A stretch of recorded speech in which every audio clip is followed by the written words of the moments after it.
hyperacusis. I don't think that it is given in Chorsia, because most of you,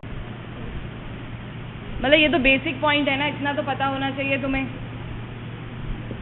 cranial nerves already discuss हो चुकी हैं, start हो चुका है cranial nerve, so you should know the points. बैठ जाओ. Roll number 41.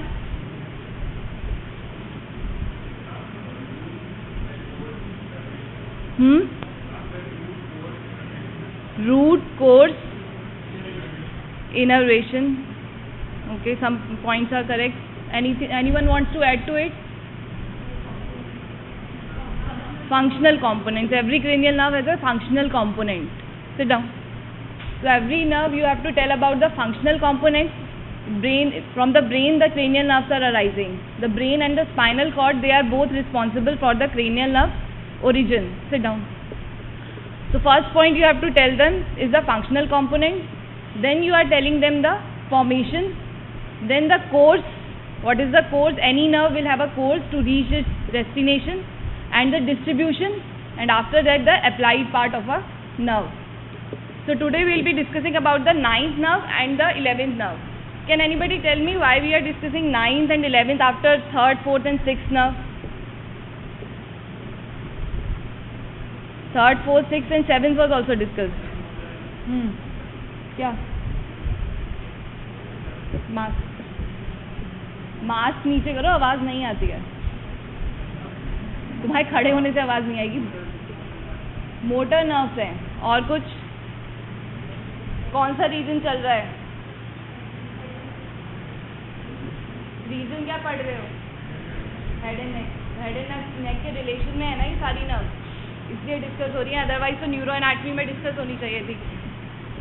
Okay, coming to the first nerve, glossopharyngeal nerve. तो pharyngeal arches हो चुका है, तो everybody knows that this is the nerve of a third pharyngeal arch. So you can remember it with the 3G, third pharyngeal arch. Nerve is glossopharyngeal nerve. What is the muscle of this arch?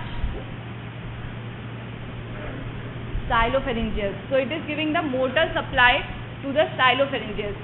Glossopharyngeal nerve, it is mostly sensory nerve. Only one motor supply from the glossopharyngeal is to the stylopharyngeus muscle. This glossopharyngeal nerve has its name from the glosso and the pharynx. Both are the Greek words. Glosso, I guess everybody knows that it is pertaining to the tongue, and pharynx means the region of the neck that is lying posteriorly. So the glossopharyngeal nerve, it is innervating the tongue and the throat. Now what is the importance of this glossopharyngeal nerve? The importance of glossopharyngeal nerve is it is involved in the gag reflex, and in applied part there can occur injury to the glossopharyngeal nerve leading to the glossopharyngeal neuralgia. So before coming to its applied aspect, we will discuss about the glossopharyngeal nerve. So glossopharyngeal nerve, it is a mixed nerve. So it has sensory component, it has a motor component, it has a parasympathetic component.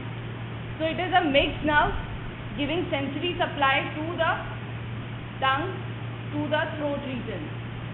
So two places where you will find the glossopharyngeal nerve will be the tongue region, soft palate region, pharyngeal region, and the motor nerve supply to only one muscle, that is stylopharyngeus muscle. Stylopharyngeal muscle is a muscle of, कहाँ की muscle है?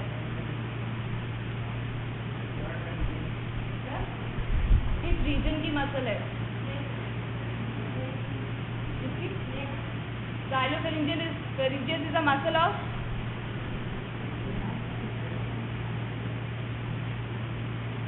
पीछे सो गए सब, बोलो.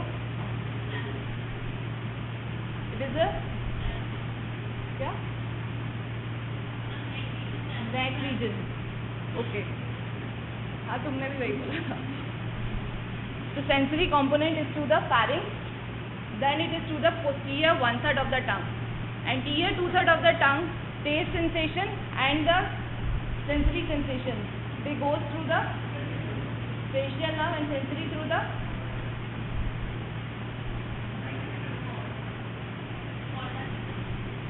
chorda tympani part of the facial nerve. Anterior 2/3 में कौन सी दो नर्व सप्लाई करती हैं? Temporal branch of the mandibular nerve. But in the posterior 1/3 कोई प्रॉब्लम नहीं है, एक ही नर्व है, ग्लॉसोफेरिंजियल नर्व है. It takes the general sensation as well as the taste sensation from the posterior 1/3 of the tongue. Then it supplies the soft palate, it supplies the carotid sinus, tympanic cavity and the eustachian tube. Motor component already discussed, it is going to supply the stylopharyngeus muscles. Parasympathetic supply to the parotid gland. Parasympathetic है, secretomotor है, किसके through जाते हैं parotid में fibre? कौन सा ganglion होता है? Otic ganglion. So under this course we will be discussing that it is the nerve which is arising from the medulla. So in the brain all the cranial nerves, that is 9, 10, 11, 12, they are arising from the medulla, and in this it is arising from the upper part of the medulla. Then outer, how it will traverse out of the cranial cavity, it will come out through the jugular foramen. Then in the neck region it will go between the internal jugular vein, internal carotid artery, over the pharyngeal muscles, and distribution to the tongue, pharynx and the soft palate. So it is the form where we have to discuss that it will start from the medulla, it will go to the jugular foramen, it will go in between the internal jugular vein, internal carotid artery, then it will go to the pharyngeal muscles and the distribution. Now coming to the under which headings we will discuss them, that I have already told you. We will discuss it under the course nuclei, functional components, branches, applied anatomy. So first coming to the course in the medulla. So you can recognize this, that this is the pons and this is the medulla, right? So this is the brain stem. What forms the brain stem? What are the three structures? Brain, pons and medulla. Then the extension of medulla out of the foramen magnum is called spinal cord. So here we will stick to the medulla only. So in the medulla you can see the central sulcus. Then later to the central sulcus you can see a word written pyramid. So what do you find under this elevation pyramid? You have heard the name of pyramidal sacs. The pyramidal sacs are under this pyramid. So it is an elevated structure in the medulla. As you go laterally to the pyramid, there is interior auditory nucleus. So this elevation is called as the olive. So between the pyramid and the olive, first sulcus is anterolateral sulcus. As you go more laterally, behind the olive, this sulcus is called as the posterolateral sulcus. Why I am telling you these sulcus? Because here you can see the origin of the nerve. So on this opposite left side you can see the 9th nerve, 10th nerve and 11th nerve. They are arising from the posterolateral sulcus in the medulla. And only one nerve, that is 12. This is arising from the anterolateral sulcus. So here we can see there are some nerve rootlets that are joining to form the 9th nerve. Can you see the rootlets here?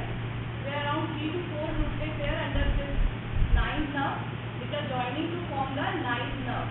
So from where the origin of this nerve takes place? It takes place from the posterolateral sulcus of the medulla, that is lying behind the olive. Now this is the picture which is showing you where the nuclei of this nerve are located. So what are these nerve rootlets? Nerve rootlet क्या है? Axon है, dendrites है, cell body है. कौन सा part है neuron का? Cell body. How many of you agree with the cell body?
4 nerve nucleic acids.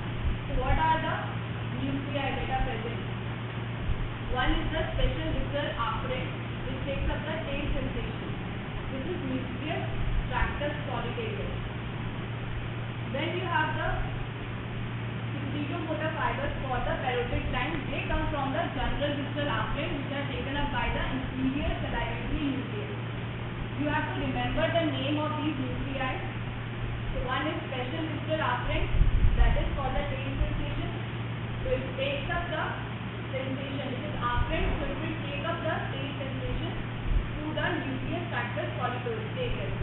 Then you have inferior salivary nucleus. It gives the secretomotor pathway to the parotid gland. So they are general visceral efferent. They are afferent and these are efferent. Then you have nucleus ambiguous. Along with this 11th cranial nerve, the nucleus ambiguous is also containing nuclei for the 9th, for the 10th and 11th nerve also. So nucleus ambiguous, it is containing the special visceral afferent fibers which is going to supply the stylopharyngeus nerve. You have to remember this. There is nothing you can do. You have to remember the functional component of each and every nerve. There is no easy way to remember this. You have to mug up the table for the functional components. Now this is the table that summarizes the glossopharyngeal nerve, which nuclei is going to supply the which muscle or which gland. So nucleus ambiguous, it gives the motor fibers to the stylopharyngeus. Which type of fibers are there? Which type of nuclei it is? Nucleus ambiguous, special visceral efferent. Then inferior salivatory nucleus. It gives the parasympathetic fibers along with the trigeminal nerve to the parotid gland. So which type of fibers are there in inferior salivatory nucleus? Efferent. Then nucleus tractus solitarius. It gives the sensory supply for the taste, carotid sinus. That means all the sensory supply will come from the nucleus of tractus solitarius. So this is the summary of these nuclei. Nucleus ambiguous. First one, this is special visceral afferent. So it gives special visceral efferent. So it gives nerve supply to the stylopharyngeus. Then inferior salivatory nucleus, which is a general visceral efferent to the parotid gland. Then nucleus of tractus solitarius, which is special visceral afferent and general visceral afferent to the posterior part of the tongue, soft palate and the pharynx. Then you have a spinal trigeminal nucleus. It gives sensory supply to the outer portion of the ear.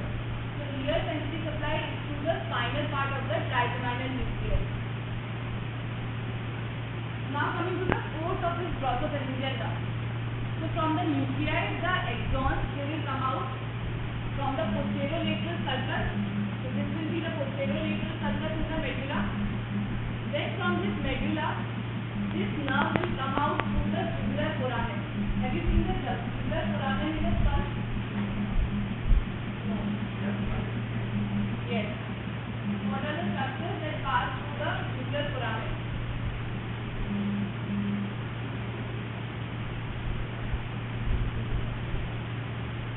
As the name is suggesting, jugular foramen.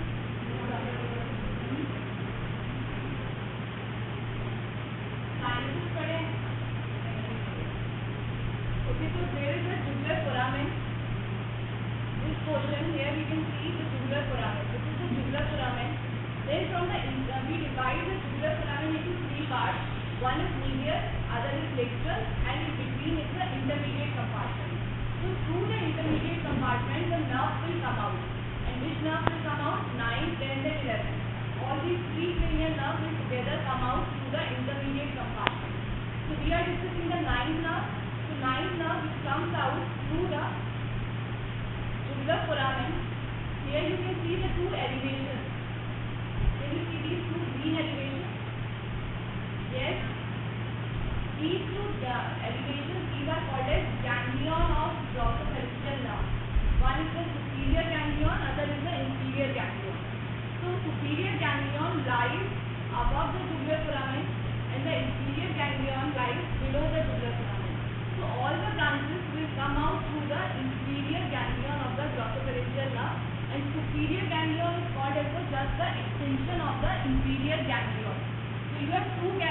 that are related to the glossopharyngeal nerve. One is the superior, other is the inferior.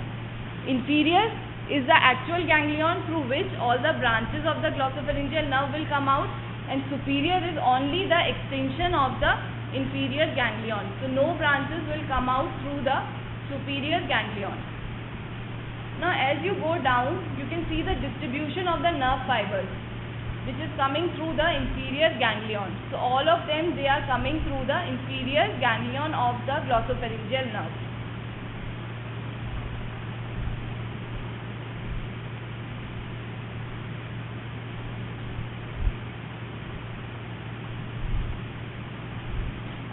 Okay, as it comes out through the jugular foramen, it will be lying in relation to the styloid process. So where is the styloid process here? This one is the styloid process and this is the glossopharyngeal nerve. So what do you see here? It is lying superficial to the styloid process or deep to the styloid process? Last row. This glossopharyngeal nerve is lying superficial or deep to the styloid process. This is the mastoid process and this is the tongue. So here you have the pharyngeal wall, here you have the styloid process and here you have the mastoid process along with the attachment of the digastric belly. So what do you think? It is superficial or deep?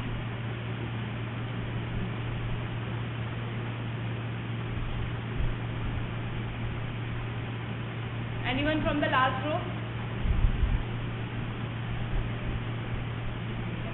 Superficial. All of you agree with her? हाँ बोलो या ना बोलो, एकदम डम क्यों बैठ जाते हो?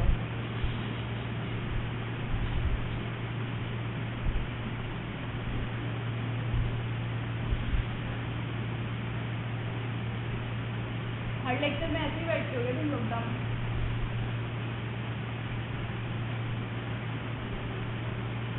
वन वे लेक्चर चलते हैं तुम्हारे. बताओ सुपरफिशियल है या डीप है? डीप है. क्यों डीप है?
Down, you can see there is the turning up of the fibers of the glossopharyngeal nerve. So they turn up towards the tongue to give supply to the posterior one third of the tongue. Now let's see the branches. What are the branches of this nerve?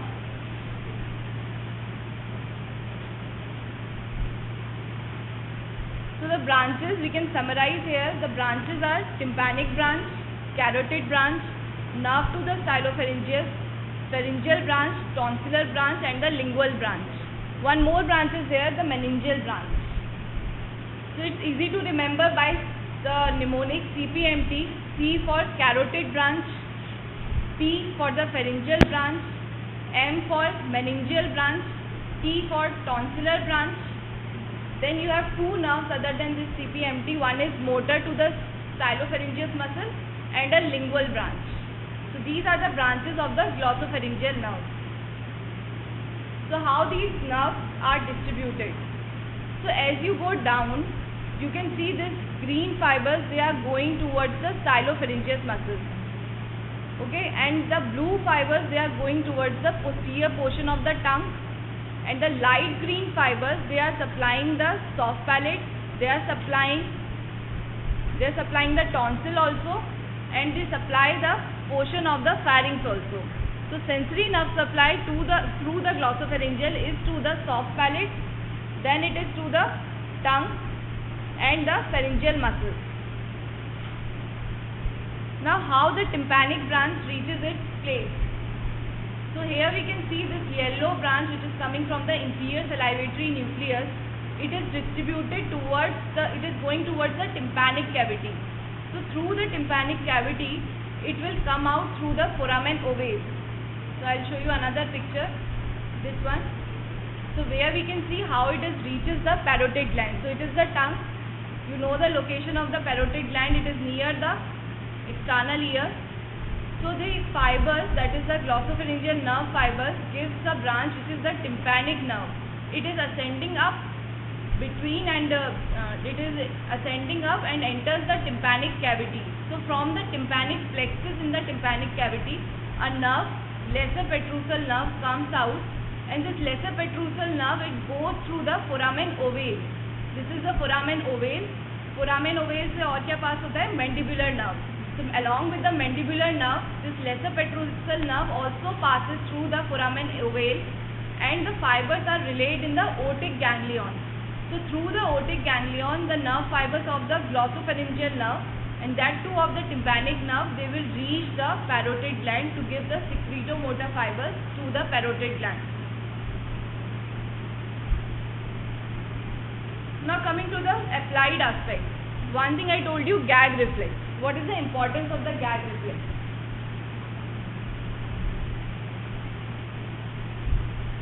Gag reflex, all of you have heard. Gag reflex सबने सुना हुआ है ना? क्या होता है gag reflex? Why? It is a protective mechanism. It is a protective mechanism for preventing the food particles of foreign body to go into the respiratory tract.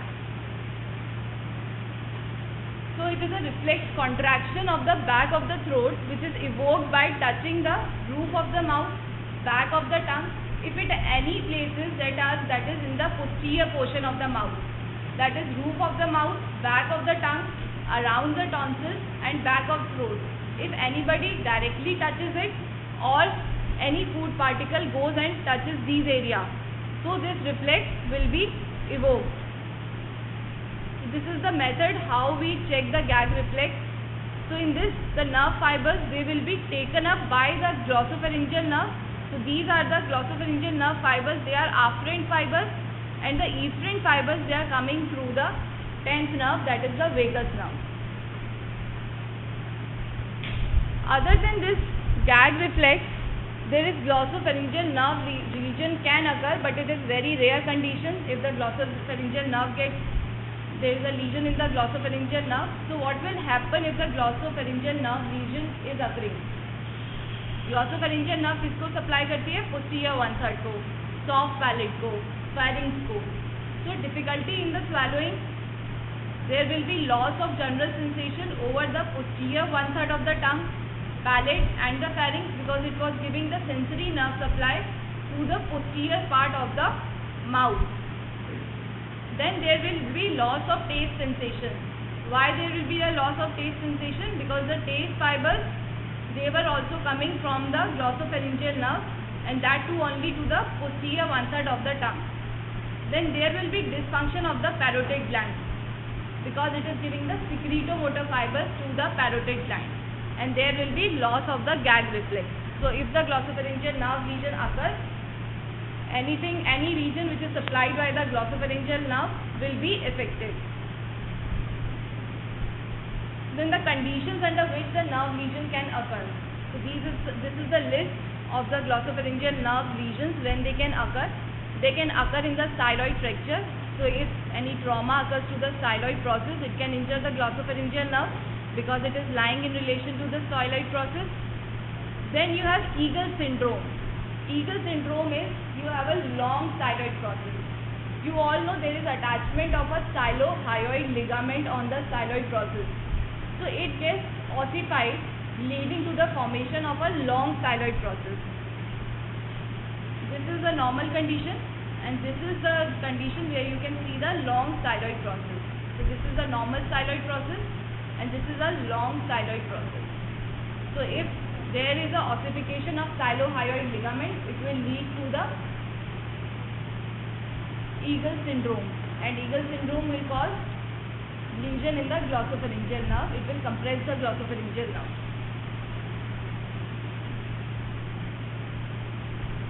Okay, anything you want to ask in glossopharyngeal nerve?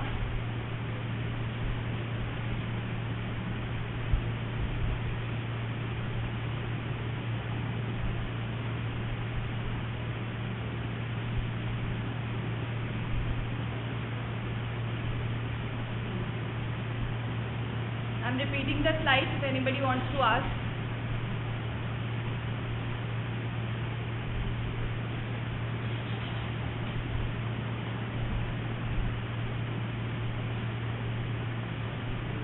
You can go through the 9th nerve and the 11th nerve, and if you get any problem you can ask me. Should I continue with the 11th nerve?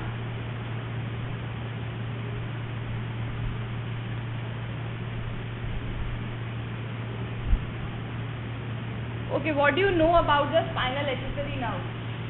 It is the 11th cranial nerve.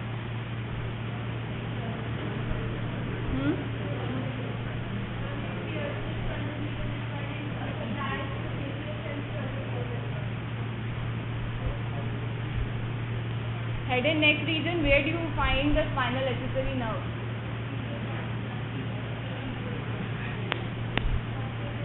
Batao? Not you. Behind you. खड़े हो जाओ. Next.